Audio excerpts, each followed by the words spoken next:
Jai Hind student, welcome to biology class. Now student, in this lecture we will discuss about the classification of kingdom Monera, or you can also say ki we are discussing about the classification of bacteria.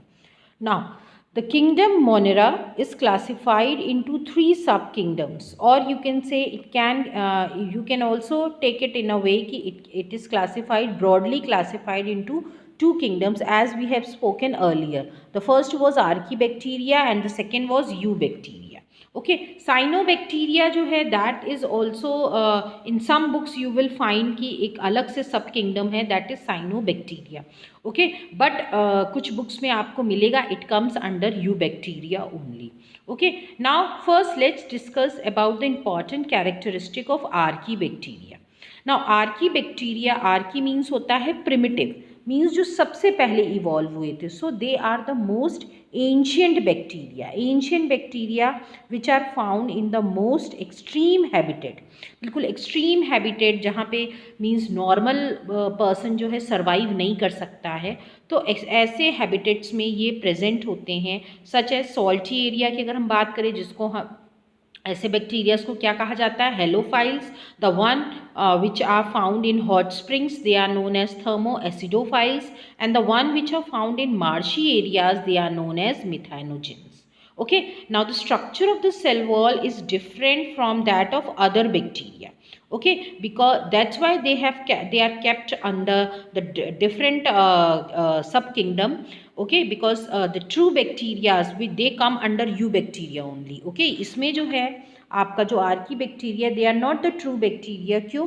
क्योंकि in order to survive in the extreme condition, ठीक है, extreme condition में survival के लिए उनका जो body या तो उनमें जो सेल वॉल होती है, that the structure of the cell wall is different from the true bacterias, हम ये कह सकते हैं, because this give them resistance to survive in the extreme conditions. Now let's talk about the next subkingdom, that is eubacteria. Eubacteria, they are known as true bacteria as we have already discussed. Now here the cell wall is rigid and it is made up of a substance known as peptidoglycan. ये आपको याद रखना है, peptidoglycan. Okay, इसमें substance present होता है and it moves with the help of flagella. Now a few bacteria contain short appendages on the cell known as pili, that we have seen in the diagram. Okay, pili structure present होता है, hair like छोटे छोटे से होते हैं thread like structures that help in the bacteria. Now this pili help the bacteria during sexual reproduction. Okay, sexual reproduction में ये help करता है pili, and it also help a pathogen to attach to the host की body से attach करने में भी, anchoring में help करता है pili. Now they are divided into two categories. Eubacteria जो है, ट्रू बैक्टीरिया, को दो कैटेगरी में डिवाइड किया है, gram positive and gram negative, depending on the nature of the cell wall. ठीक है, अगर वो स्टेन लेते हैं तो उनको हमने ग्राम पॉजिटिव बैक्टीरिया बोला गया है, अगर स्टेन नहीं लेंगे तो वो ग्राम नेगेटिव. और ग्राम जो हैं, ही वॉज द साइंटिस्ट थे ये, जिनके नाम पे ये ग्राम नेगेटिव और ग्राम पॉजिटिव जो है कैटेगरीज दी गई बैक्टीरिया की. Now, examples Rhizobium and Clostridium. These are the two true bacteria. Now, let's discuss the third type of subkingdom, that is Cyanobacteria. इनको हम blue green algae भी बोलते हैं. Okay, and they are photosynthetic in nature.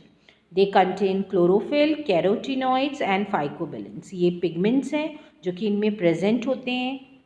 They are found in aquatic region. Some of these can fix atmospheric nitrogen. ठीक है, इसमें atmospheric जैसे Anabaena हुआ, नॉस्टॉक हुआ, ये नाइट्रोजन फिक्सेशन में भी हेल्प करते हैं.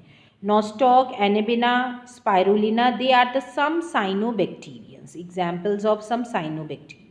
नाउ मोनेरल्स की इकोनॉमिक इंपॉर्टेंस पढ़ते हैं. They are very useful organism. They enrich the soil and serve as important part of the nitrogen cycle, because we have already seen कि they help in nitrogen fixation, so that means कि they help in enriching the soil, nutrients को enrich करने में help करते हैं. They are also helpful in the production of some food items and antibiotics. Methanogens play an important role in the sewage treatment plant. इसमें जो methanogens हैं उनको हम सीवेज ट्रीटमेंट में यूज़ करते हैं। जो सीवेज ट्रीटमेंट प्लांट्स जो होते हैं बड़े बड़े, वहाँ पे जो भी सीवेज होता है उसको ट्रीट किया जाता है नदी में छोड़ने से पहले। जो भी गंदगी होती है, जो भी हार्मफुल सब्सटेंस होते हैं, वो रिमूव किए जाते हैं and then that the clean water is allowed to pass in the water bodies. Okay, and many organisms rely on archaebacteria as a source of food.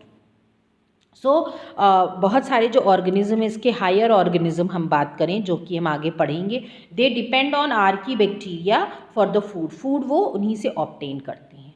So with this we have completed the kingdom Monera. Hope you all have understood. Thank you everyone.